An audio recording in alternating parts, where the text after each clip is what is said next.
ये मशवरे की मजलिस है, राजनीति का मजलिस नहीं है। मुसलमानों को मशवरे की जरूरत क्या है? क्यों इस मजलिस की जरूरत है? हम तो गांव गांव जाकर आपसे मिल ही रहे हैं, फिर आपको इतना कष्ट देकर आपके गांव से, आपके शहर से वापस यहां क्यों बुलाया गया है? ये इसलिए कि आज अगर किसी कौम को सबसे ज्यादा मशवरे की जरूरत है तो वो देश का, बिहार का मुसलमान है। ये बात हम खुद से नहीं कह रहे, ये पैगंबर साहब ने आपको बताया, जब आगे का रास्ता न दिखे तो मशवरे में खैर है,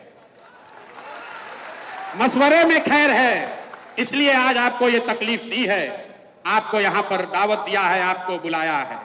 मुसलमानों को मशवरा इसलिए करना है कि आपके हदीस में पैगंबर साहब के हवाले से जो बात बताई गई कि मुसलमानों की ये जिम्मेवारी है अपने बच्चों के साथ इंसाफ करने की, और आज आपको मशवरे की जरूरत इसलिए है कि देश में आधे से ज्यादा मुसलमान चाहकर भी अपने बच्चों के साथ इंसाफ नहीं कर पा रहे हैं। आपके हदीस में बताया गया है, अपने बच्चों की तालीम की, तरबियत की, पढ़ाई की, परवरिश की आप वो नहीं कर पा रहे। तो मशवरा इसलिए करना है कि इस व्यवस्था को कैसे सुधारा जाए ताकि मुसलमान होने के नाते आप अपने बच्चों के साथ इंसाफ कर सकें। ये मशवरे की जरूरत इसलिए है कि आपके कुरान की जो पहली आयत है, इकरा बिस्मे रब्बिल कल्लजी खलक, उसका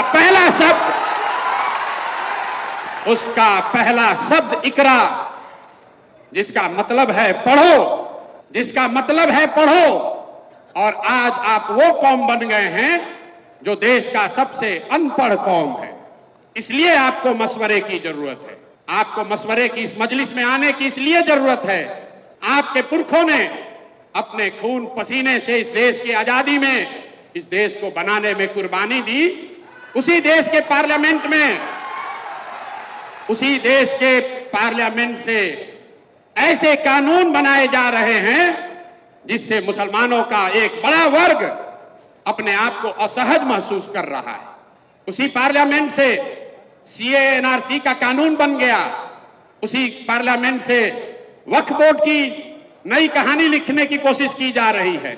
इसलिए यह मशवरे का वक्त है। इस मजलिस की जरूरत इसलिए है कि 20 करोड़ मुसलमान, जिनको आप वोट नहीं देते हैं उसकी बात छोड़िए, कम से कम 10 करोड़ वोट जिसको आपने दिया है, जब कोई गरीब, लाचार, असहाय मुसलमान रोड पर भीड़ के द्वारा मार दिया जाता है तो आपका 10 करोड़ वोट पाने वाले लोग, उसमें से 10 आदमी भी आपके साथ खड़ा नहीं होता है।